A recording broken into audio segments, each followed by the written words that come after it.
In the second month after being brought back by the family, I married Jacob. The alpha looked indifferent as he tossed me a card. I don't want to spend my life with someone I barely know. The money on this card is your compensation. Once our partnership is stable in 3 years, we'll get a divorce. Later, I got pregnant unexpectedly. Jacob absent-mindedly rubbed my belly, already imagining our future. We should move into a bigger house. I wonder if it'll be a boy or a girl. Have you thought of any names? I shook my head. I wasn't going to name the baby, because once he was born, I was planning to leave. 1. I originally came to the mall to buy some cake, but I unexpectedly saw Jacob holding a beautiful Omega, who was on tiptoe trying to kiss him. Just a few days ago, he said he was going on a business trip. To keep me happy, he even promised to bring home a rose, something he rarely did. I couldn't help fidgeting with my fingers, silently scoffing to myself. There was really no need to lie to me. A gorgeous and capable Omega, a tall, strong alpha. No matter how you looked at it, they were a better match than someone like me,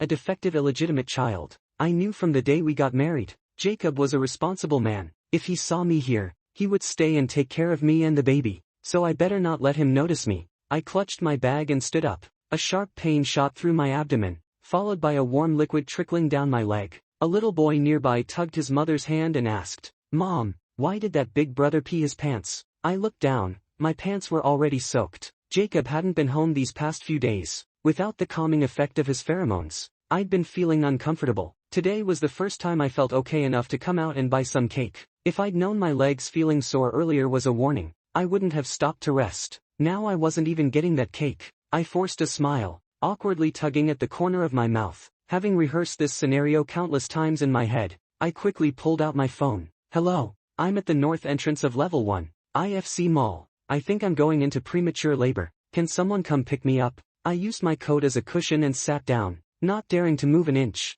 I didn't know if the Omega managed to kiss the Alpha, but the two of them were chatting and laughing. Jacob's expression was gentle, and for once, he looked truly alive, his face glowing with joy and ease. It was hard to look at. By the time the ambulance arrived, I was already having contractions. They were getting stronger and more unbearable, the pain tearing through me, bringing me to tears. I cried for the child, for being so thoughtless. He saw his father smiling at someone else and decided it was time to come out. He didn't know that the moment he was born, I'd be leaving. Jacob hadn't even given me that rose yet. When they gave me labor-inducing medication, I finally couldn't hold back my cries. The doctor paused mid-action, looking at me in disbelief. "You're a defective Omega. Where's your Alpha? Giving birth in your condition without an Alpha is life-threatening." I shook my head and, trembling, reached for the consent form. "There is no Alpha. I'll sign it myself." 2. I was born a bastard. When Jackson was young, he lived recklessly and slept around. He didn't expect my mom to be the one who got pregnant.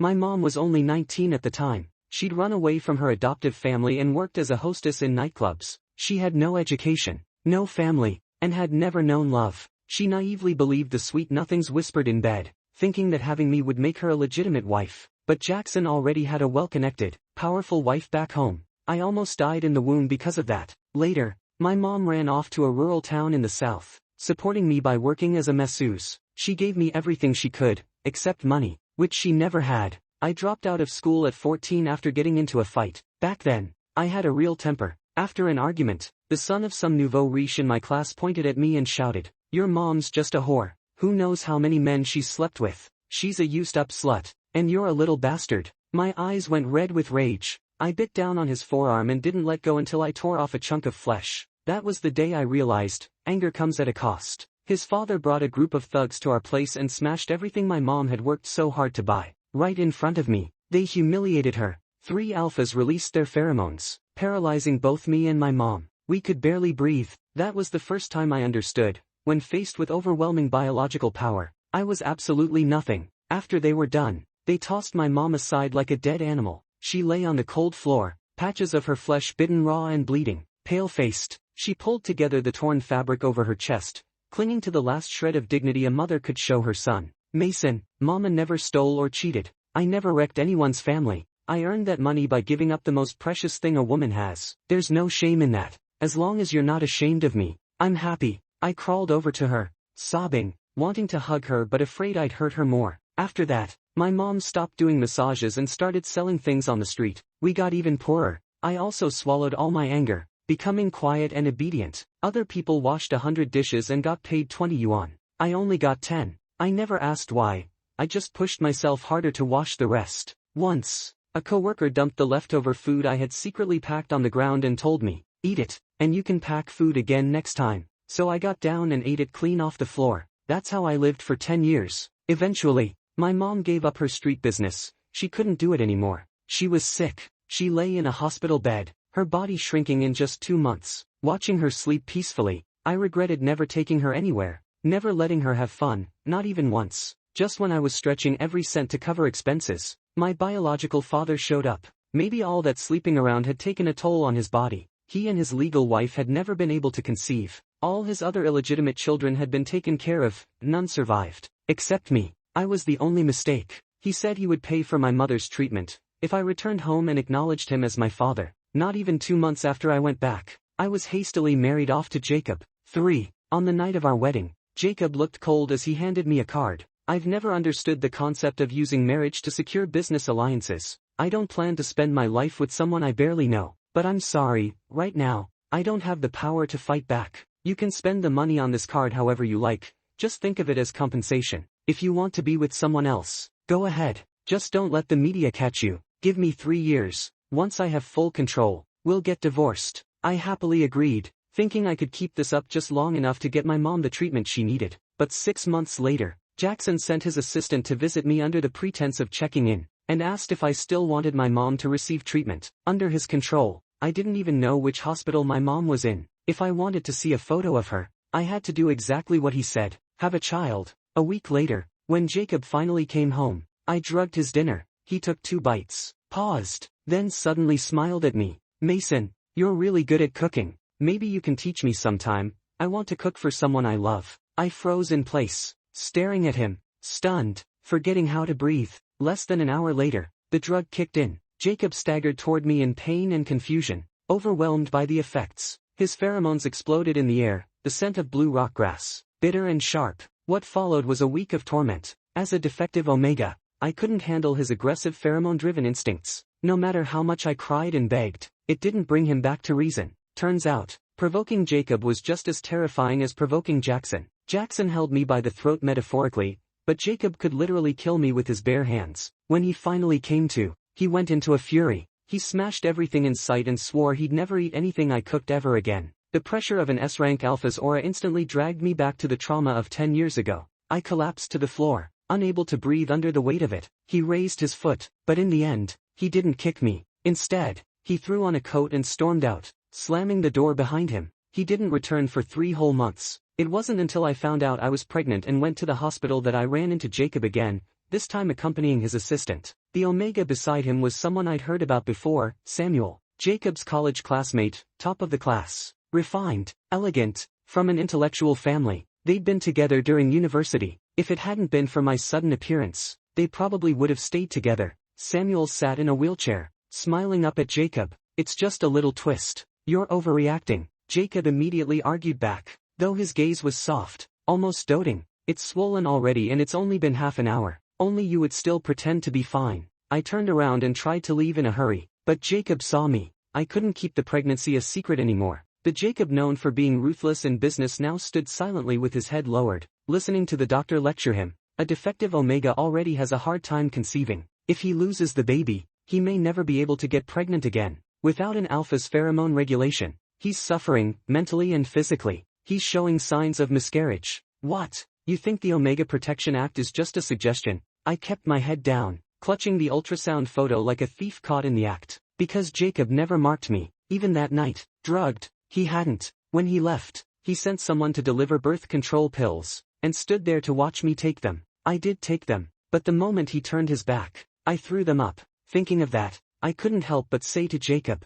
"This is all my fault. You really don't need to worry about me. You should just be with Samuel, if that's what you want." Jacob gave me a long, hollow look and shook his head. I knew why. His mother had died during her second childbirth. After catching her husband cheating in the hospital, she never made it off the operating table. Once again, Jacob was caught between his feelings and his sense of responsibility. That night, he sat in his study, staring at a photo of him and Samuel. He didn't sleep at all. 4. Jacob turned out to be an excellent father. At first, he was awkward, even uncomfortable around me. But biology is a strange thing. The moment he felt the baby kick for the first time, he changed completely. After work, he would come home and read to my belly. Every little kick made him beam with joy, eyes misty with emotion. Every time he came home, he brought huge bags full of baby clothes and toys. And every time, he'd say it still wasn't enough. The house, once sleek in black, white, and gray, slowly transformed. The living room was filled with plush toys and children's books. The broken kitchen was repaired and stocked with fresh fruits and vegetables. I moved from the guest room to the master bedroom, and my old room became the nursery, overflowing with tiny clothes. One day, Jacob rested his head on my stomach and asked, "Baby,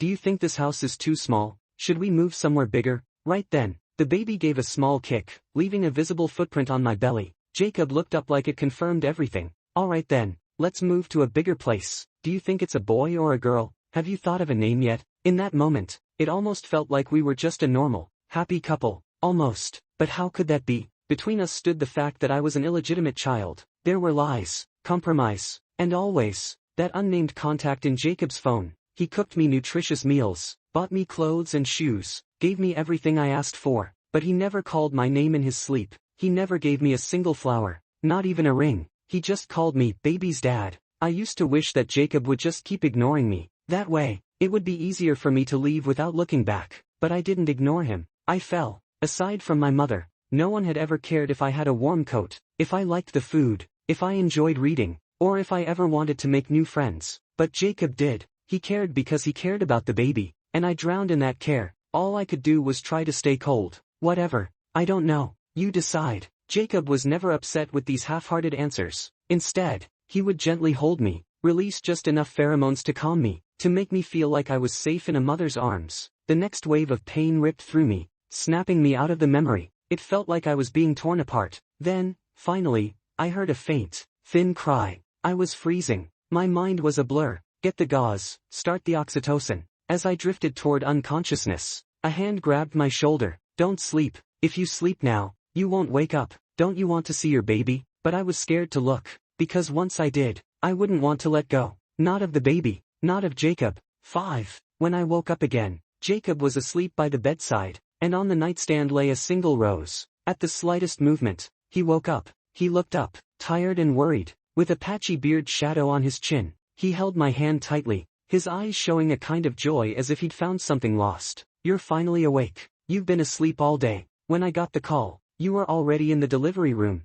I'm sorry I couldn't be by your side the whole time. So that scent of blue rockgrass I smelled before I passed out wasn't my imagination. I thought I was dreaming. Jacob really is a good man. He didn't forget me and even brought a rose. Only one, but so beautiful, brighter than the sun outside the window." I gently pulled my hand away and looked out the window. I couldn't help but say, "The weather's so nice. Feels like a good day to go out." Jacob paused, thinking I wanted to leave. "Once you're fully recovered, the three of us will go out together. The three of us." Such a warm phrase. It made me feel like maybe, just maybe, Jacob and I were actually a family. I lowered my head awkwardly and tugged at the corner of my mouth. Maybe later. My mission was done. Mom should be better now. Once I rest for a few more days, I'll take her traveling, show her all the places we never got to visit or foods we never got to try. She'll be so happy, and so will I. My arrival had disrupted too many lives, the forced separation of Jacob and Samuel, and my poor mother. Jacob opened the insulated food container and poured a bowl of soup.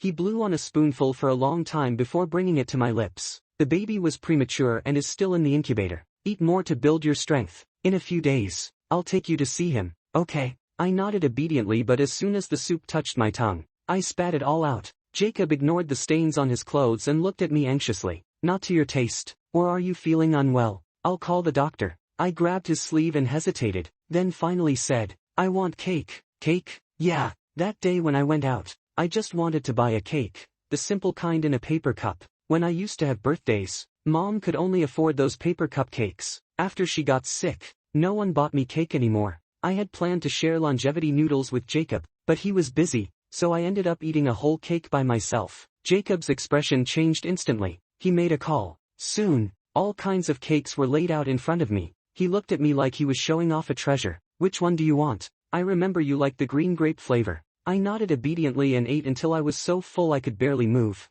but I didn't want to stop. 6. After 5 days lying in bed, Jacob asked if I wanted to see the baby. I shook my head, making excuses about feeling weak. But I really wanted to see him, the little life that had stayed inside me for over 8 months. Was he soft and tiny? Did he suck his fingers and cry? Did he cry because his dad wouldn't hold him? Jacob sounded annoyed, his tone harsher. I can push you there. What effort does it take? This is the child you risked your life to bring into the world. Why won't you go see him? I was silent, lowering my head, unable to meet his eyes. Jacob confronted me for a long time, then sighed helplessly. Sorry, I shouldn't have lost my temper. I just feel like you're not in the right state. He tentatively asked. Mason, is there something you want, or something you want to do? Something I want to do. I want to see my dad. Jackson arrived the next afternoon. He put on a show, having someone carry 2 boxes of supplements as he sat by my bed, asking about my health. Only after Jacob took a call and left did I coldly ask, "Where's my mom?"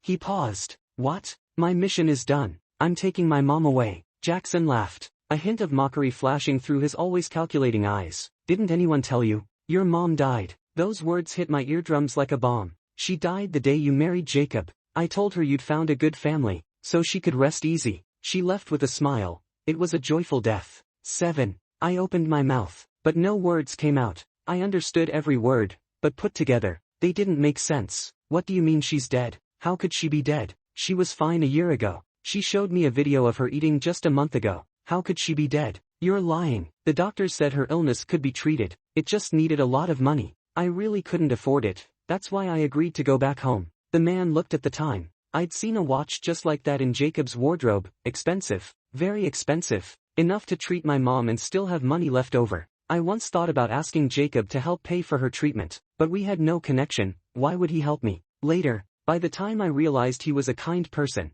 I'd already drugged his food. If I didn't say there was a chance to save her, how else could I have gotten you to cooperate? That woman should have died more than 20 years ago, but I guess I have to thank her. If it weren't for her, I'd probably have been wiped out. I shook my head and struggled to get out of bed. You're lying. Mom said she was going to live to 100, so I could take care of her. Jackson clicked his tongue impatiently. I knew you wouldn't give up. I've already brought you her ashes. One of his bodyguards pulled out a small wooden box and handed it to me. It was about as thick as a copy of Dream of the Red Chamber. Inside was my mom. Jackson patted my shoulder. Enough crying. If Jacob sees you like this, he'll think I hurt you. Jacob's interested in you. Play it right. Behave, and you'll still be part of our family. My chest ached like a nail had been driven through it. I bit down hard on Jackson's hand, just like I had bitten that rich kid years ago. Liar, liar. My mom isn't dead. He promised to cure her but didn't keep his word. I used to wash dishes for pay. I ate every scrap of leftover food I could find on the floor. No one ever questioned my packing leftovers again. Why does Jackson's word mean nothing? If I'd known this would happen, I never would have come home, even if it meant dying. I ruined the years-long relationship between Jacob and Samuel. I gave birth to an innocent, unloved child, and I didn't even get to see my mom one last time. I should have sold my blood or my body. I shouldn't have handed my mom over to Jackson. Mom could support me by working as a masseuse, but I was too selfish to do the same for her treatment. It's all my fault my mom died. Jackson and I both deserve to die. A bodyguard rushed over to pull me away, but I couldn't break free. Suddenly, a sharp, icy scent spread rapidly through the hospital room. My body felt like it was sinking, weighed down by lead. Jackson looked down at me from above. No matter how much a rabbit bites, it's nothing compared to one stab that kills. If she hadn't stubbornly demanded I give her a status, my wife wouldn't have miscarried from stress. To be honest, I never gave her any special drugs. So what? Mason, blame it on being an Omega. Even if you had a gun in your hand, you couldn't kill me. 8. My breathing grew heavy, and it felt like ants were biting all over my body. It was itchy and painful, a torment that clawed at my heart. I writhed on the floor like a piece of meat being roasted over a fierce fire, desperately trying to escape but only able to hopelessly await destruction. I don't know how long I lay there, but the scent of blue rockgrass wrapped around me again. Jacob's voice was trembling. Mason, Mason, why are you lying on the floor? What happened? I forced my eyelids open, and when I spoke, salty tears tasted on my tongue. Jacob, I think, I don't have mom anymore. He froze. What do you mean? Summoning some courage and strength, I clutched the box in my arms tightly and turned to kneel on the floor. Jacob, I beg you, please help me find mom. My mom is gone. I can't find her. Jacob pulled me into a tight embrace, answering only, okay, no matter what I said. I don't know if I fell asleep or fainted. When I woke again, darkness had fallen outside. Turning my head, I saw a small box next to the yellowed rose on the nightstand, with a photo of my mom stuck to it.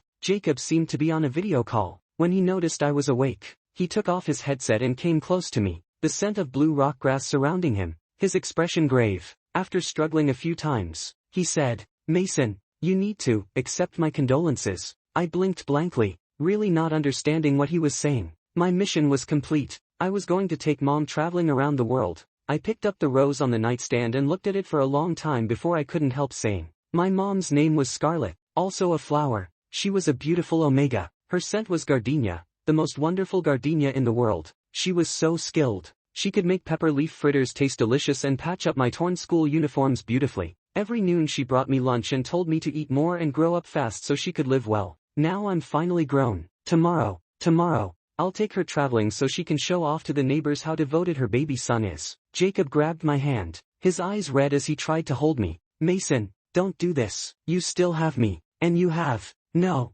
Jacob belongs to Samuel. The baby belongs to Jacob. I only have Mom, and Mom only has me." I stubbornly pushed him away and asked a question I'd kept inside for a long time. "Jacob, is Scarlett's name very big?" He frowned, confused. "When I was a kid, I was often sick. The neighbor grandma said it was because the name Mason was too big, that I couldn't hold it down. So I got sick. So, I want to ask, is the name Scarlett very big? Otherwise, why did Mom's life have to be so bitter?" 9. I failed again. A high fever came on fiercely and tormented me for almost a week. At first, every time I opened my eyes, Jacob sat worried by my bedside. Every time I opened my eyes, he cried. He probably found me annoying. In this year, I'd caused him to lose his lover, forced him to have a child, and constantly troubled him with caring for me. I hated myself a little. I closed my eyes again and thought, maybe I should just keep sleeping, never wake up. At least in dreams, I could be reunited with Mom. The machines beeped, and Jacob sounded frantic. Blue rock grass scent bursting in the air, panicked and helpless. I saw Mom wearing that beautiful cheaphouse she only wore for parent-teacher meetings, angrily scolding me. "Mason, you're useless. A fever has you acting like you're dying. You've been living the good life. Now you're so spoiled. You're nothing like my son. Don't you know being sick costs a lot?" I cried, saying I felt awful and wanted Mom to hold me. Her eyes were red as she crouched down and gently stroked my head, just like when I was a kid and stubbornly refused to learn to ride a bike after falling. "Mason, don't be afraid. You have Mom's blood running through you. As long as you're here, Mom will always be here." She kissed my forehead and pushed me gently, and I fell hard onto the bed, startled awake. I opened my tired eyes. Jacob knelt by Mom's urn, his back hunched, mumbling something. It was the first time I'd seen him so unguarded. He'd lost a lot of weight. His clothes looked worn, his beard long, dark circles under his eyes. "Mason," he reached for my hand and pressed his face to my forehead. "You're finally awake. You've been out of ICU for 3 days now. The doctors said, you didn't want to wake up." I didn't want to wake up. Mom had pushed me down. 10. Jacob took 2 months off work, saying he'd wait until me and the baby were discharged before returning. He bought an orchid while I was sick, and it was thriving. I poured Mom's ashes into the flower pot, though I had little strength. I liked sitting by the window and staring at it. "Scarlett, drink some water. Scarlett, it's time to get some sun. Scarlett, I'm picking bugs off you." "No bugs, good flower." The wind blew, and the orchid swayed, looking just like Scarlett dancing. While I watered the plant, the door creaked open. Samuel appeared at the doorway, carrying an elegant fruit basket. "Jacob, there's a project." I sat on the bed, absent-mindedly sipping the soup Jacob served. Their voices were quiet. I couldn't hear clearly. Jacob frowned until Samuel spoke for a while. He finally nodded, but his brow remained furrowed. The gloomy weather split open with sunlight, gently shining on them. After giving his instructions, Samuel walked to the door but suddenly turned back. "Mason, I wish you a speedy recovery." I was speechless but nodded with my mouth open. Did he not hate me? If it weren't for me, he'd have been with Jacob already. I looked at Jacob's face and saw him staring at Samuel. His eyes complicated, like thousands of words were stuck in his throat but couldn't come out. I used to feel some hostility toward Samuel, worried he'd treat the baby badly. Now I see he's an incredibly broad-minded person. No wonder Jacob likes him so much. Samuel smiled, ready to close the door, and I couldn't help but ask, "Will you come see me more often?" Samuel froze, then nodded before I could explain, "But I hope the next time we meet, it's in the park." 11. After Samuel left, the atmosphere in the room became awkward for some reason. Jacob casually ladled another bowl of soup and asked if I wanted some. Suddenly, my heart felt heavy. "Mom, maybe you really shouldn't have let me stay." A nasty thought suddenly crossed my mind, and I couldn't help but laugh. Jacob looked at me, puzzled. "What's wrong? Why are you suddenly so happy? I propped myself up and looked up at him. Jacob was backlit, his posture wasn't as upright as before, but he still made my mind go blank easily. I said, Jacob, I love you. Do you love me? He froze in place, his eyes deep and lingering. After a long moment, he said, I like you. So it was just liking. For newlywed Mason, that felt like a luxury, but now Mason thought he was loved, and greedily wanted more. If you like me, why don't you mark me? He didn't mark me when he drugged me, didn't mark me during pregnancy to soothe me, and didn't mark me when I had a fever and nearly died recently. If you like me, then mark me, Jacob. I laughed until tears came, but Jacob's expression turned complicated as he told me not to be like that. Mason, your body hasn't recovered yet. Your glands were damaged during delivery. Actually, refusal doesn't need an excuse. Refusal is refusal. But I pretended not to understand and insisted he mark me. Jacob backed me into a corner. Mason, Samuel and I don't work on the same floor anymore. We are completely over. It sounded like a thunderclap by my ear, ringing loudly in my head.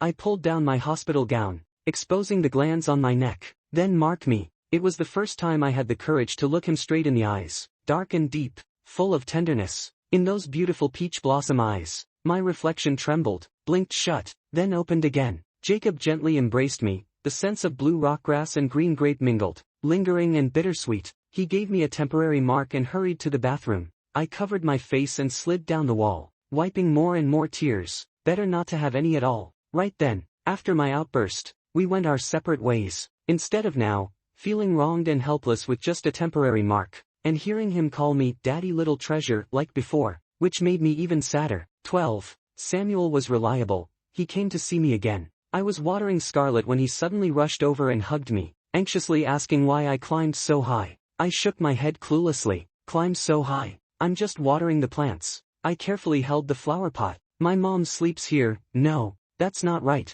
She just had my birthday a few days ago. No, do you think my flower is growing well? Samuel looked at me with a complicated expression for a long time, then gently hugged me. Mason, I don't know what's happening to you, but if there's anything you want to do, maybe I can help. Want to do something, and have Samuel help. After I'm gone, can you help take care of Little Treasure? Worried he wouldn't know who Little Treasure was, I hurried to explain. Little Treasure is my child. He's in the incubator now. A couple days ago he even called me Dad. No, he's not even a month old yet, but he's very sensible, doesn't eat much, and is easy to take care of. That day he even said he likes you. The more awkward Samuel's expression became, the more nonsensical I sounded. By the end, I was about to cry, scared he'd find me annoying. I just want to say, after you and Jacob get married, can you not hate Little Treasure? I'm begging you. I'm leaving soon. I won't bother you. I've never seen him. He doesn't know me. If he says the wrong thing or eats a lot, please don't scold him,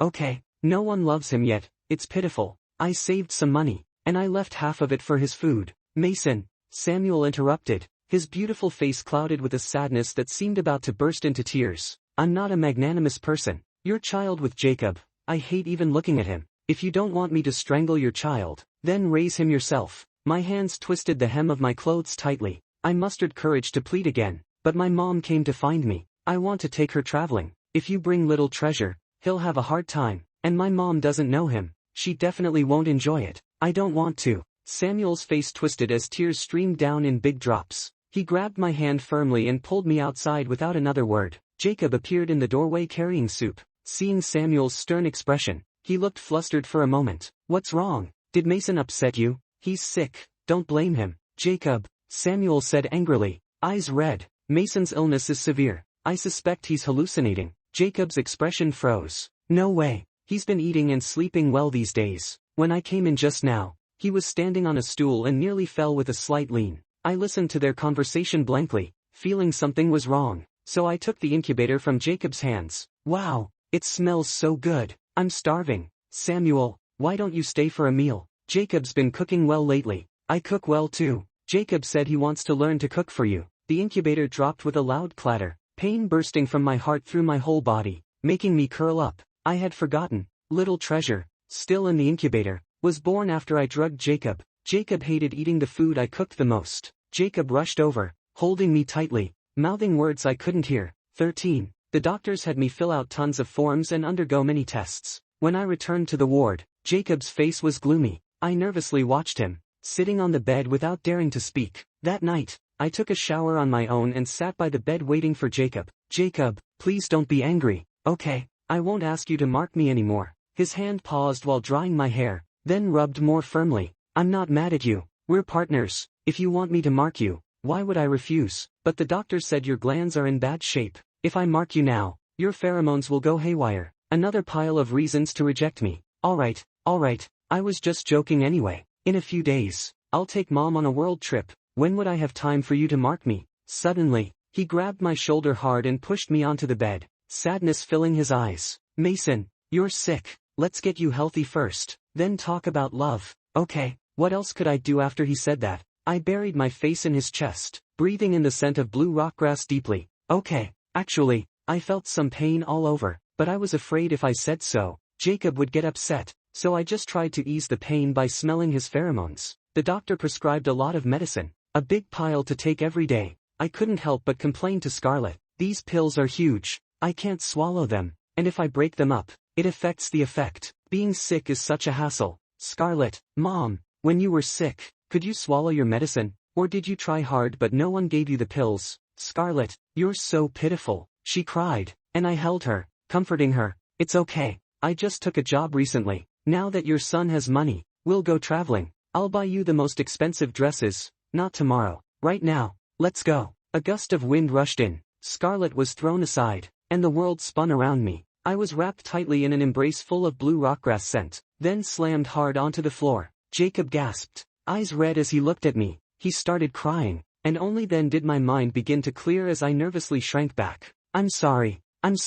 Is it because I asked you to mark me again? Don't be afraid, I'm an Omega. I can't beat you. Next time if you do that again, tie me up, kick me, call me shameless, call me a bitch. Jacob stopped crying, thinking it helped. I swayed and clapped my hands like singing a nursery rhyme. Mason little bitch, Scarlett big bitch, Mason is a little bitch. My hands were tightly restrained, and Jacob's kisses came down like a storm, covering my mouth. I was kissed breathless, my mind blank. After a long while, he let me go. Mason is the best person in the world. Scarlett is the best mom in the world. Maybe because of the brief lack of oxygen, I finally realized what had just happened. My heart tightened, and I looked toward the window. It was empty. Besides a few broken bars, there was no Scarlett at all. Jackson never gave me the ashes. It was all my hallucination. 14. I stared numbly at everything in front of me. Half-cleaned vomit on the floor, the yellowing, stinking rose on the nightstand, Jacob's wrinkled clothes and thick bandages on his arm.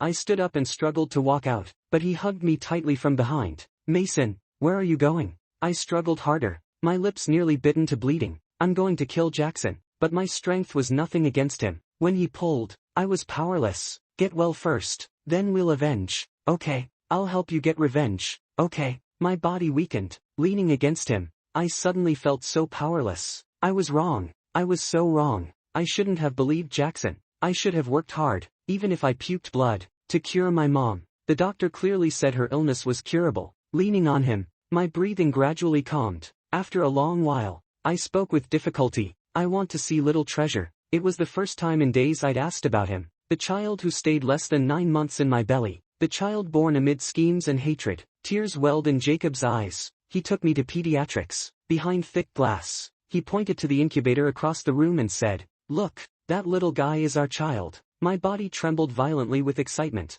Hands pressed tightly on the glass, tracing the little life's features. His eyebrows, eyes, and nose were exactly like Jacob's. Perfect. But soon I frowned again. He's so small. Yeah, he's premature, so he's a bit small. But it's okay. We'll feed him up strong. I looked at Jacob without meaning to. Jacob, do you love him? This time, Jacob answered without hesitation. Of course. I nodded and went back to focusing on the little guy. Then treat him better from now on. Don't hit him if he's naughty. Don't scold him if he eats a lot. If classmates bully him, you have to stand up for him. I babbled on and on, finally understanding how my mom must have felt when she tiredly told me those clichés every morning before school while holding my backpack. At last, Jacob's expression turned dark. I awkwardly straightened my clothes. I won't say so much anymore. Please don't be mad. After a moment, he opened his mouth and suddenly asked, "Do you want to know what little treasure's name is? You were still unconscious back then, and you wouldn't mention him later, so I took the liberty of naming him Gabriel. I hope he shines as brightly as the stars in the sky and lives freely." He paused, then added,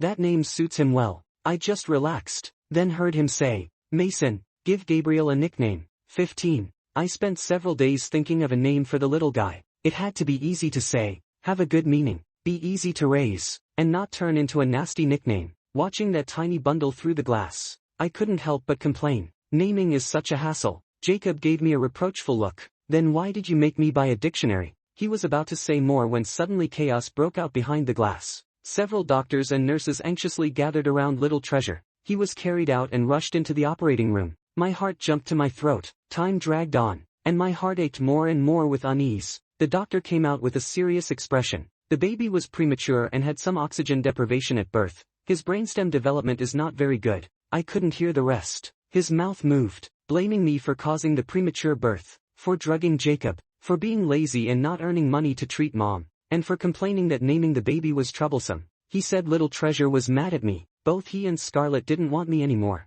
I couldn't look him in the eye, collapsing to my knees, panicking as I apologized. I know I was wrong. I really know. I should have died 20 years ago. Jacob crouched beside me, pulling me up, shouting my name. He hugged me tightly, tears filled my eyes and spilled down in big drops. I struggled in his arms, stammering painfully until a desperate, trapped voice escaped my throat. Jacob, what do we do? It hurts so much. He searched my face, asking repeatedly, where does it hurt? I couldn't say. It felt like it hurt everywhere and nowhere all at once, like being torn apart slowly, my whole body. The pain screamed at me that the last bit of bloodline I had in this world was leaving me, escaping from inside, tearing apart my soul and body. It hurts. He couldn't stop crying. He kissed me, swallowing all his tears. Mason, I dreamed of Mom last night, she said. Mason, don't be afraid. You carry Mom's blood inside you. As long as you're here, Mom is always here. She said Mason is the most sensible and filial child in the world,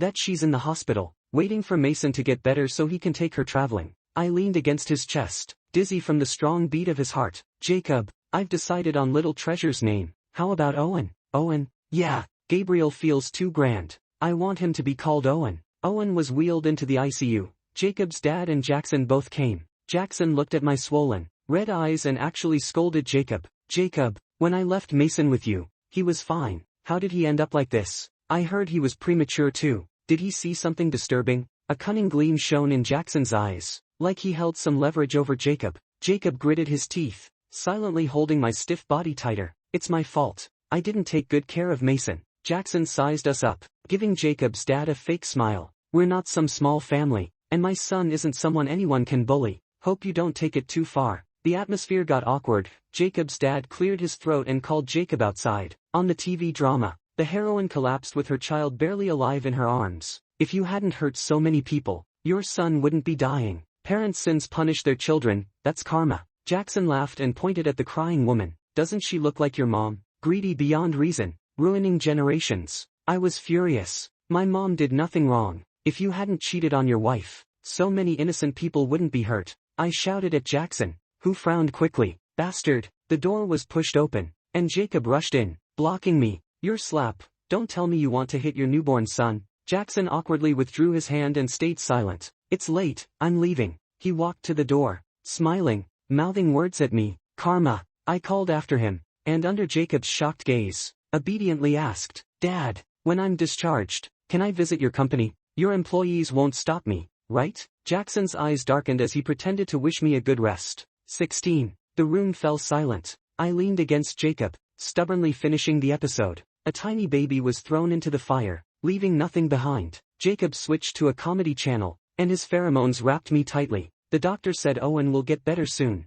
We waited outside the ICU for 3 days. When Owen was wheeled out, he looked like a skinny little monkey, thin and wrapped in a small blanket. I trembled as I reached out, carefully touching his cheek. He woke from sleep, moved slightly, and grabbed my finger. 17. I stood at the hospital entrance, looking up at the sky. The sun was blazing, the sky clear blue, clouds soft. It's a perfect day for traveling. Jacob paused packing, gently lowering the brim of my hat. Traveling as a family of 3 is fun. No sneaking off alone. I hugged him from behind, voice muffled. Jacob, thank you. Before he could pull me into a hug, I got into the car holding Owen. 18. Jacob took too much time off. Less than 2 hours after coming home, he rushed back to the company. Before leaving, he called the housekeeper to help care for me and Owen. He kissed my forehead and then kissed Owen's little face. When I'm back, I'll cook something delicious for you too. In just over a month, Jacob looked less healthy than I did. His old suits had gotten too big, swaying with the wind. Tonight,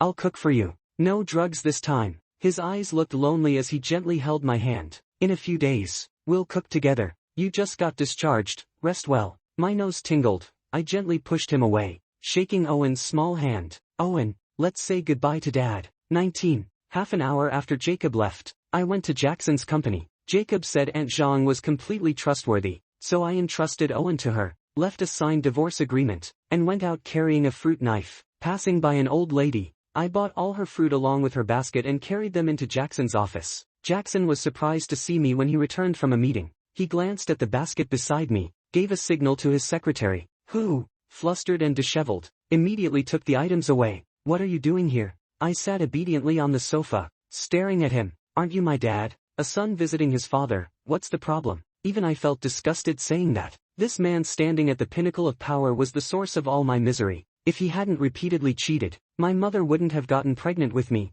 and I wouldn't have destroyed the relationship between Jacob and Samuel. Everyone carries an unhealable scar, twisted and tangled, turning into a knife pressing against my back, pushing me here. The secretary returned, face flushed, the white stains wiped away, pheromones strong. Jackson glanced at me indifferently and sat at his desk. Look, then leave. I'm busy. I stood up and walked step by step to his side. Dad, I want a divorce from Jacob. He raised an eyebrow. Oh, I thought you liked him as much as I do, always chasing the new. I shook my head, resting a hand on his shoulder, as natural as two men having a heart-to-heart. Before leaving, I checked myself in the mirror, pale and weak, looking like a skeleton, nothing threatening but ugly. Jackson, who trusted his pheromones and power absolutely, had me standing behind him like this. No, it's because I'm sick, mentally ill, he sneered. If you're sick, then rest, don't bother me here. You can't be selfish now, I have things to do. Before he finished, my knife plunged into his temple. Not long ago, Jackson said even if I had a gun, I couldn't kill him. Now, he was dead, his crotch still swollen from the impact. A huge wave of uncontrollable excitement swept over me. I trembled and laughed wildly. The secretary screamed sharply and ran out, taking advantage of the moment. I headed to the rooftop. I had planned ahead. Behind the building was a green area with many trees, so falling wouldn't hurt anyone. Mason was a useless defective Omega. To avenge my mother and myself, I could only spill my own blood on others. I climbed the railing. The rooftop wind tangled my hair. Scarlett stood outside the railing, reaching out to me. Come on, Mason, come to Mom. 20. Jacob had been at the company for barely half an hour when he got a call from the nanny. He left without saying where, just nagged me to take good care of the little master. Jacob clenched the phone, quickly checking the security footage. A slender figure moved at the door. He fixed on the flash of metal that flickered by. A massive dread surged in Jacob's heart. He dropped the files and rushed to the parking lot as fast as he could. It was the first time in his life he ran a red light. He darted into the elevator and hit the top floor button. The doors opened, and he sprinted until he saw that slender figure resolutely climb over the railing. Jacob's eyes were bloodshot, screaming with all his might. Mason, 21. Before leaving, Mason left a letter and a divorce agreement. Dear Jacob and Gabriel, forgive me for leaving without saying goodbye. I was rude to crash into your world and then leave without a word. Totally unreasonable. This past year, I was truly happy. Thank you so much, Jacob. I always wanted to say sorry for ruining you and Samuel. It's painful for me too, but please don't take out your anger on Owen. If someday you find he looks like me, don't be mad at that face. And Owen, please don't tell him about his selfish dad. I wasn't really bothered by naming him. I actually love him very much. In the nursery, there's a box with the little scarves and clothes I knitted for him. I want to say I fed him milk, carried him on the grass, watched the blue sky and clouds with him, bought him his first little backpack, clothes, shoes, and saved money every year for his New Year's gift. I love him no less than any mother or father loves their child. Now I'm going to travel with Mom, but please don't let him feel inferior or sad. He carries my blood, so I'll always be with him. I'm sorry to you both. Mason, 22. A week later, I opened my eyes to see the white ceiling and a gaunt face. Jacob's eyes were bloodshot. He opened his mouth several times before speaking hoarsely. Mason, you're finally awake. I didn't die. Last time, Mom pushed me off. This time, Jacob caught me. I was mentally ill and sent to a sanatorium. Jacob held my hand tightly. Mason, don't be afraid. All the sins are gone. From now on, we walk the road together. I blinked my dry eyes and buried my head in his chest.